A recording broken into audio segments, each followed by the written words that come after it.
what do you think about this moment in history, which was really troubling to me?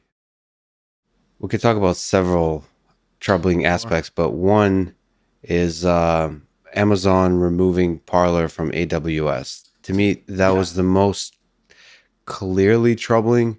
It felt like it created a more dangerous world when the infrastructure on which you have competing medium of communications now puts its finger on the scale, now influences who wins and who loses. Absolutely. You're right. And what you're always told is like, if you don't like Twitter, create your own service. Right. Or if you don't like something, you can do your own thing. Or if you are, and basically because, tech, you have to be in business with one of 5 companies. I think it's like Amazon, Facebook, Google, YouTube, and Twitter, whatever. They're like, Amazon puts everything on the cloud. Google and YouTube, it's all basically the SEO and the advertising, and you got to get your name out there. And you don't want to be buried and everything.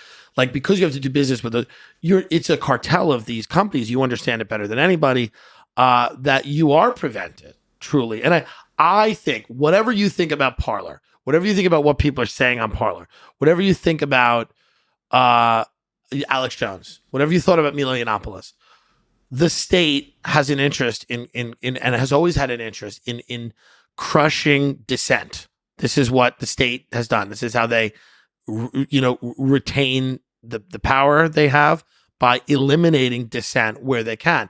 Now, because you don't have, 3 broadcast networks anymore and a handful of newspapers that were all run, by the way, by people that had been either compromised or happily going with the program, and you have this wild west of the internet, people like me, people that I make funny content that I hope is funny, but a lot of it is wild and crazy. Yeah. I say a lot of wild and crazy things.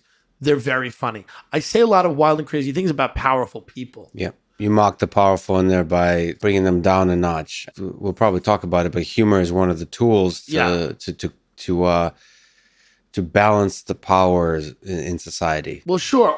And to make people feel better about things, and to, whatever the case may be, right? That's my goal, is to kind of like, hey, people have had a shitty day. If this video or podcast makes you laugh, that's great.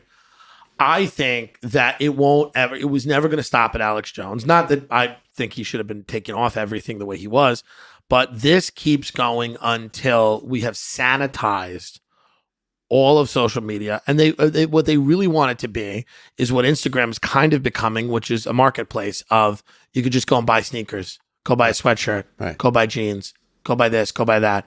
And the idea of the free exchange of information seems to be the old internet, and it seems the new internet seems to be, hyper, and I'm a capitalist, but this seems to be like hyper capitalist in the sense that like they only want you consuming things and they don't want you thinking too much. And that seems to be where it's heading. I've even seen that with Instagram, where it's like everything on Instagram is now like, buy a sweatshirt. Yeah. And I'm like, all right, man. Hey man, if I want a sweatshirt, I'll get it. Like, relax. Just every ad seems to be encouraging consumption, but very few things seem geared towards, hey, let's have a dialogue, and not that Instagram was ever great for that, but like very things are geared now towards content on Instagram. A lot of it seems geared towards shopping. See, I don't know. It's an interesting point. I don't know if the consumerism that capitalism leads to is necessarily gets in the way of nuanced conversation.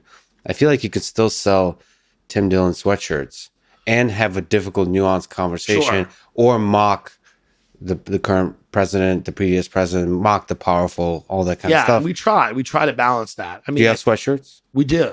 They're not. Are they on sale now? Fake Business. We do Fake Business sweatshirt with the Enron logo. Fake Business, because I do Fake Business all the time. It would be nice if we talk about Alex Jones, if you plug the sweatshirt during that conversation. Yeah, we'll do that. Absolutely. Yeah.